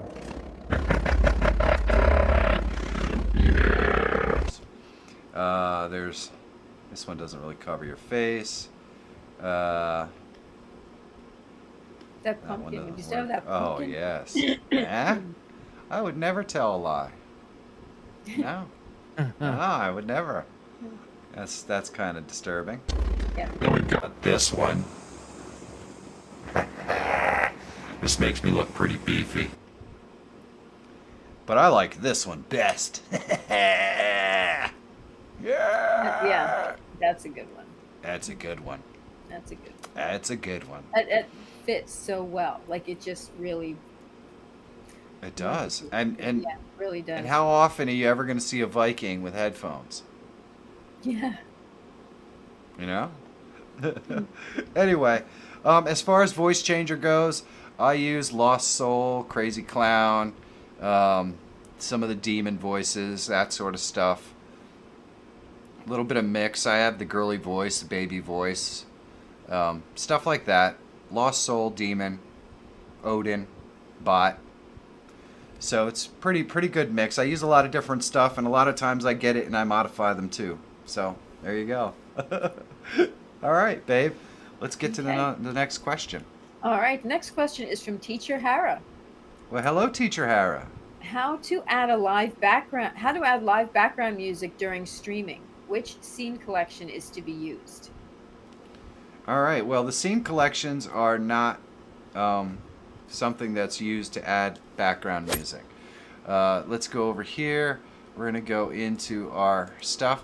So if you wanted to add live background music to here, there's a couple different ways that you could do it. You can add it by adding an application like, I don't know, any application that you use for music. So, Spotify or something like that. And just be aware, you are not allowed to stream on YouTube with copyrighted music. So any kind of streaming that you do that's going to have music in the background, you're going to want to make sure that it is the kind of music that is copyright free. Or you're going to want to download copyright free music from StreamTunes or something like that and use. That's the music that I use is from Epidemic Sounds, which is a monthly subscription fee that gives me the right to use it. So there's all kinds of different ways that you can get music to use in your live stream. But once you have the music that you want to use, you just click the plus and you go to your media capture or media source and you just select, your music. In this case, we'll go over here. Let's see. Current live streaming assets.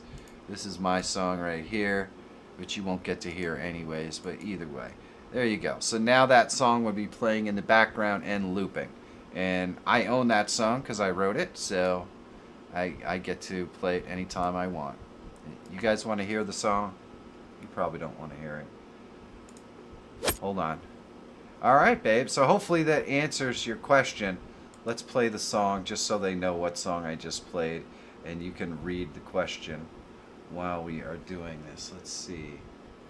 Media source. I know I already loaded the music in, so I just have to find it. Yeah, I guess bumper, blah blah blah blah blah blah blah blah. Huh. I don't know where it is. I can't even play my own music. It's loaded. I have so many. I have so many songs loaded in here. So let's just. I'm gonna load it. Go ahead and do the thing. Do the needful, honey, while I load up the song. Okay, but are you going to be able to listen? Listen to what? You doing the needful thing? I'm going to read the question, and then you're going to say, can you read that again? Come on now, everybody.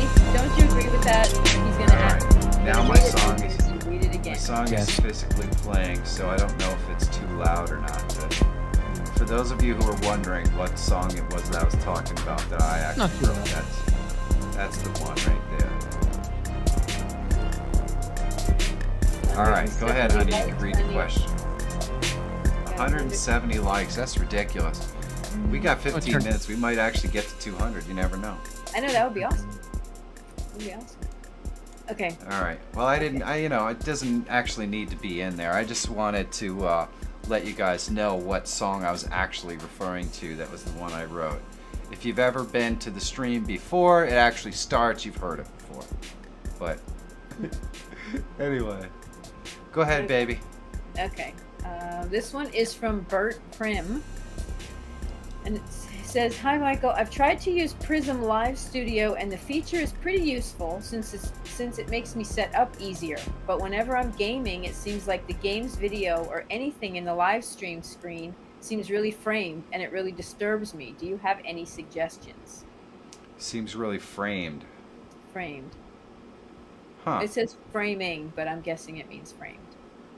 So I'm not sure if you're talking about it's choppy, I'm guessing. And I haven't messed around with it too much. I certainly haven't gotten into... the reason why it's difficult for me to test is because when I'm using it, I'm actually recording videos in other applications and everything else. So I've never seen a problem with it being choppy or having frame problems or anything like that. But I did give out some tips on how to make it run more efficiently. So some of the things that you can do, go into your settings right here, and a couple of things you want to check for when you go to your visual. Make sure that your color format is set up to NV12.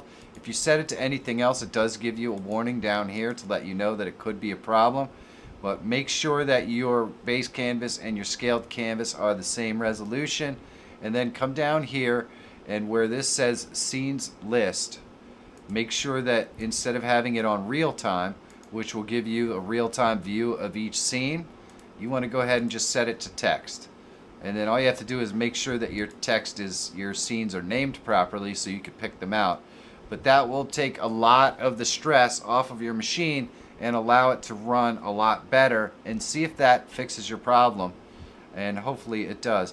You can also change up some of these settings. Every one of these sorts of settings will help to make it run more efficiently and a little better.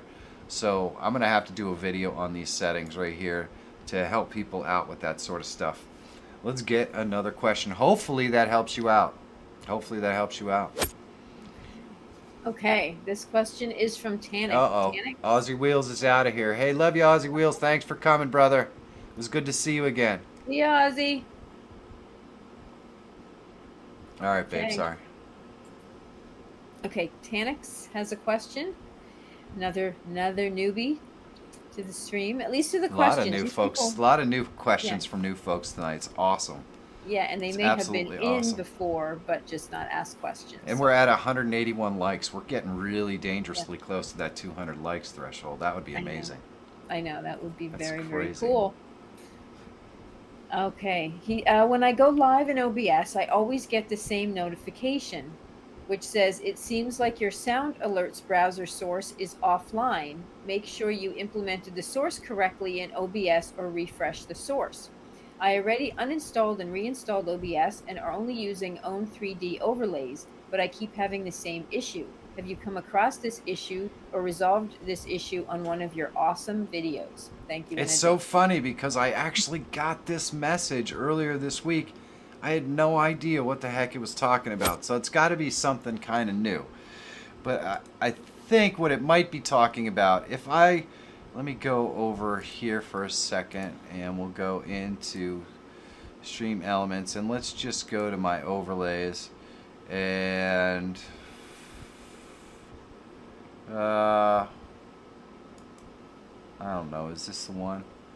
Yeah, this one will work.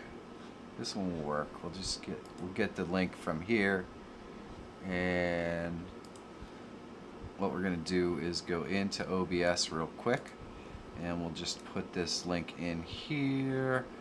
Let's see, browser, boom, put our link in here,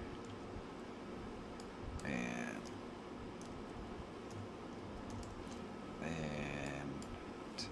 80. And what I think it's actually referring to is this right here, control audio via OBS. So what happens is if your alerts have audio and you don't have this turned on, it doesn't allow you to control the audio. And so it won't put anything in your audio mixer. If I put control audio via OBS on there. Oh. Well, thank you, Ace Team. Let's go over here. Let's do this one. Yeah, always watch your videos and wanted to thank you for all your help. Oh, stop switching. Also, I stream daily, and for some reason my stream keeps dropping. This just started.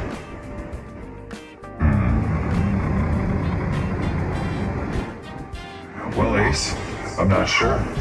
If the stream keeps dropping, that points towards the possibility that you're having some internet connection problems.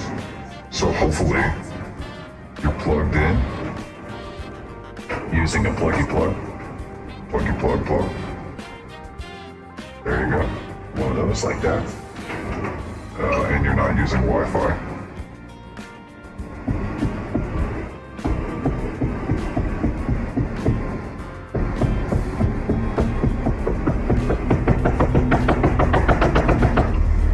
Creeping me out. Thank you, Ace, so much. I super do appreciate it. People are talking in my ear, they think I'm nuts. So anyway, if you select the OBS audio control right here, and that should theoretically stop that problem from happening. You can see all this really does there is put my stuff up top. If I go over and replicate, let's see, I can replicate. We'll go into my activity feed and we'll replicate a subscriber, and we'll flip back over here very quickly. You can see it brings up my little menu thing, and it does the explosion, woohoo, you know, that kind of stuff. But that's the only thing that I can think of that would be causing it, would be that setting right here for control audio via OBS. So try checking that and see what happens. And let's go here and remove. And I just want to take a quick look now at Ace's question. So I always watch your videos. Thank you very much. I stream daily, and for some reason the stream keeps dropping. So chances are that's a network connection problem if your stream keeps dropping. So I would check to make sure your network continues to stay up. Scott Hill, thank you so much. You want to go here. Yeah. Thanks for the great tips and tricks. Love your channel. Yeah.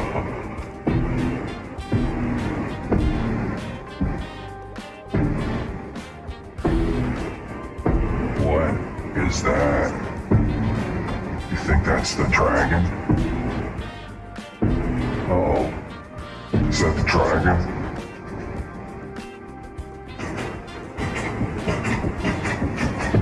Gotta get him on a horse and ride.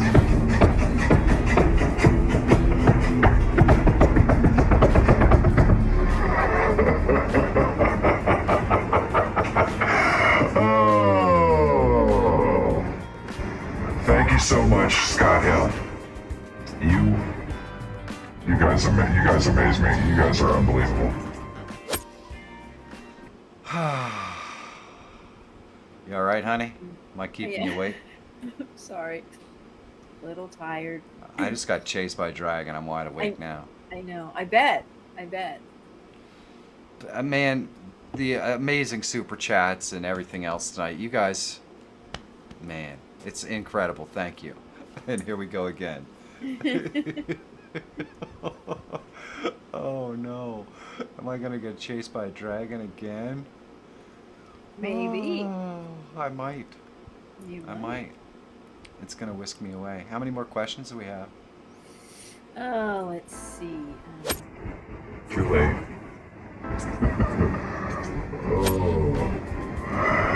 Diesel Days, thank you so much. Diesel Days says, I found you about 2 weeks ago.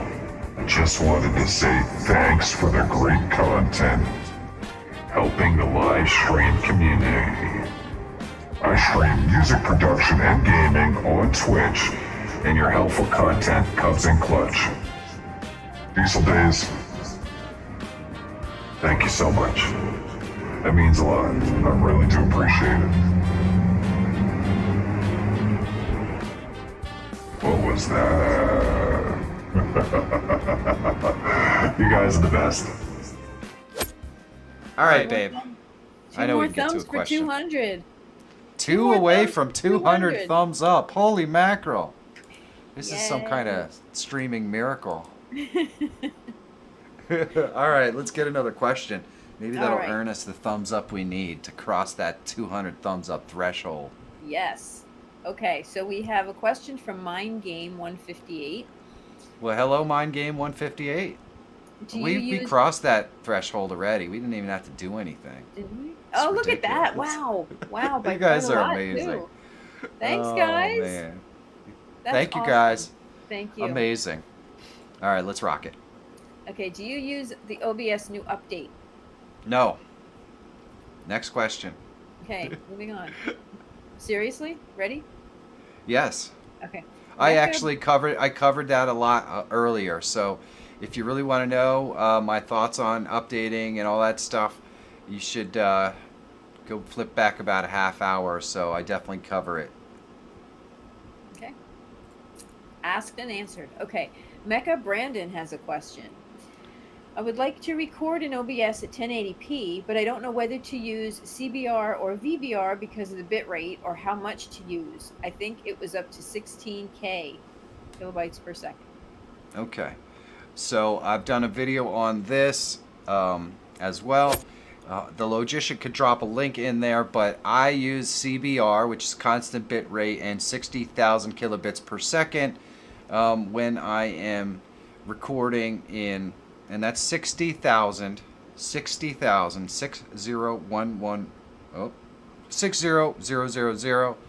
when I'm recording. Because recording requires a much higher bit rate to be of good quality. And that's for 1920 by 1080 recordings. So obviously if you're going to do 1K or 4K recordings, it'd have to be much higher than that as well. Did we lose the Logician? We might have lost the Logician. Tech Examine might have to drop that link in there for us. It is the video where I go through the recording. Oh, thank you, sir. I appreciate it. I should have never doubted you. That video right there will help you to fix your recordings and get them all set up right. Let's get another question. Okay. Hey, it's Dave's in the house. What's up, Dave? Hey, Dave. All right. Okay, next question from VG Time. Hello, VG Say- time. Is there a way to access UVC webcam settings on Mac? UVC webcam settings on Mac. I'm not sure. I don't have a UVC webcam to actually test it with, but I'm guessing that you can. Man. I know the interfaces are different, but just in case, let me show you where you would be looking for that. So if you go into your webcam here, your UVC stuff could be, if you were to go to custom and then set your resolution properly, you could get to your video formatting stuff right here. You can get to your color space and all that stuff right here. But you can't get to any of that stuff unless you go ahead and set your custom and all that stuff. You might also be able to get to some of those settings in your configure video. So those are the places that you're going to want to look for the settings that you're trying to change, and hopefully that helps you out. So let's get another question. Okay. Next question is from Actual Pug. Hello, Actual Pug. I'm wanting to start a channel for a niche product, so I've started researching what other channels are out there to see how I can stand out from them. I thought this was a good approach. Unfortunately, I'm realizing there's a lot more channels already out there for that niche, and I think that has slowed me down. Would you recommend people research their competition before going ham on videos? Absolutely.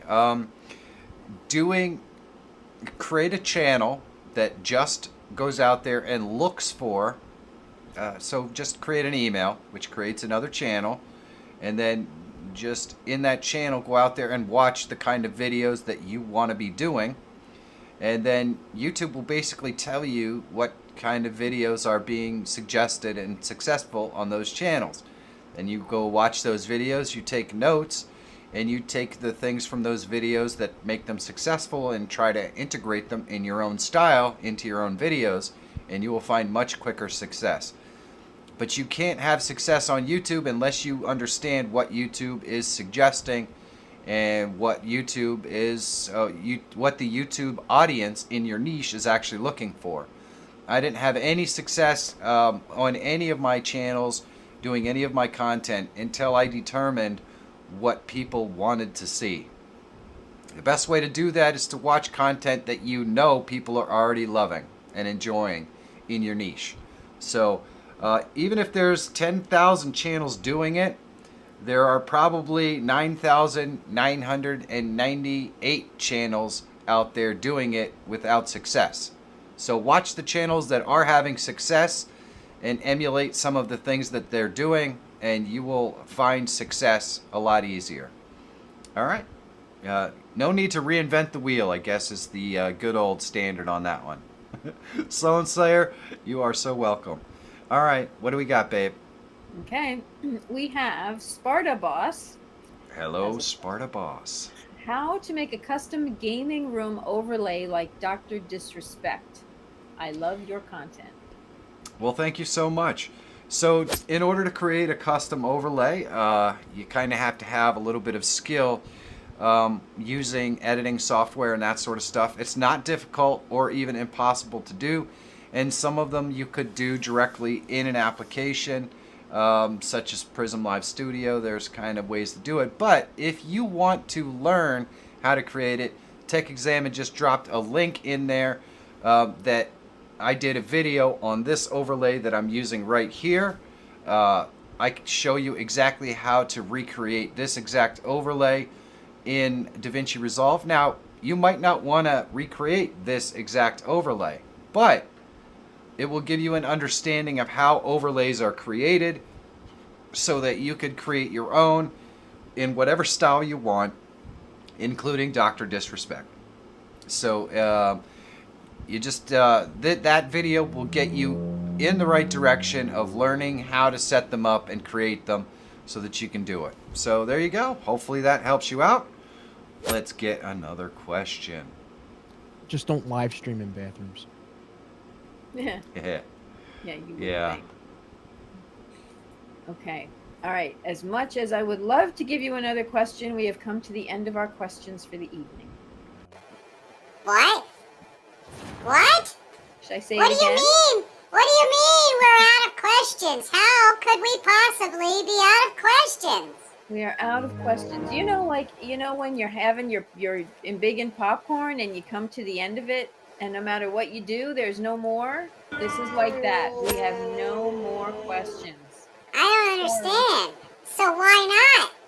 Is it just that people are just no longer interested in any of our information? It seems like they are. There's still 99 people hanging out, loving what we're doing right now. I know. So who did I it? know. Who shut the forum down? Who shut the forum down? We're gonna have to find out. All right. Do Let's you know see. how to do that? I don't know. I don't know. Let's see. Who closed the forum down? Who did it? Who did it? Who Who closed the shut forum the down? forum down? Who closed the forum down? Who shut the forum down? Who shut the forum down? Oh, Dr. Rob? no. Dr. Rob. Dr. Just when you think you know a guy, he goes and does something so dreadfully horrible and shuts the forum down so we can't get any more questions, and then we have to end the stream. No, why did you do it, Dr. Rob?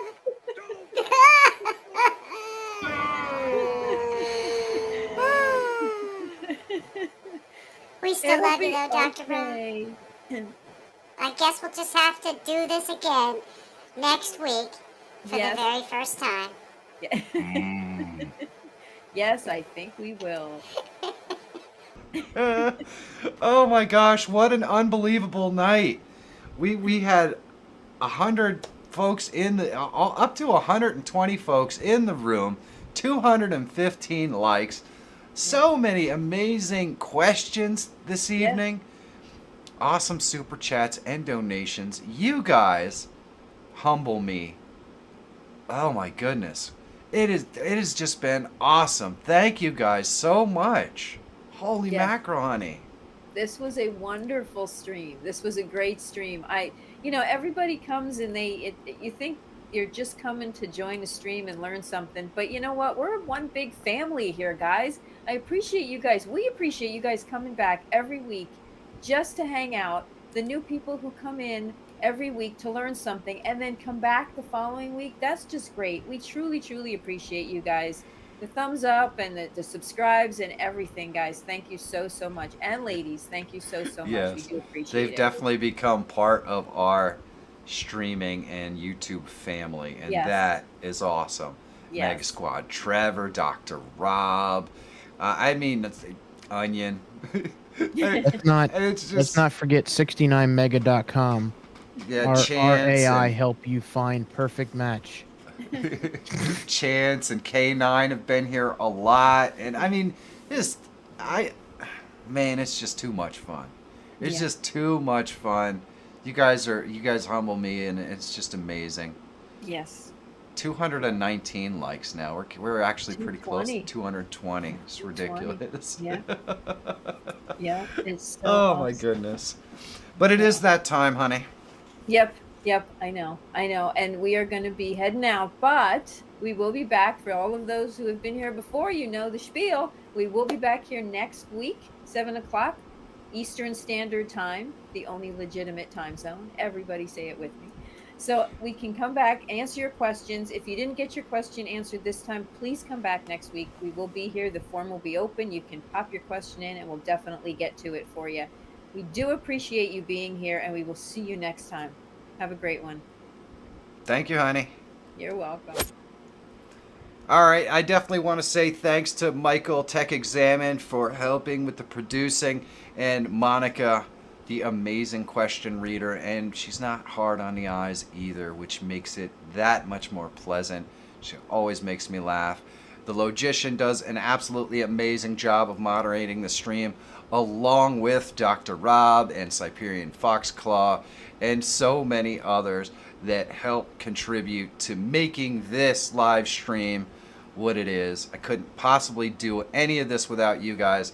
Thank you so much to anyone who super chatted and all that stuff. It's just crazy. You guys humble me, and I love it.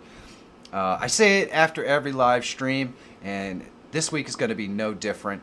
The world that we live in can seem pretty miserable, but it is what you make it. So be part of the solution, not the problem. Go out there, talk to people, get alternative viewpoints, and most importantly, do something nice for someone else. It will make you feel really good about being a part of the solution instead of part of the problem. It is okay if people disagree. you can still treat them with dignity and respect, but going out there and doing something nice for someone else will make you feel absolutely amazing, and you'll become a part of the solution that we need in this world and not the problem. I love you guys so much. Thank you, and I will see you next week in this very same place. So thank you.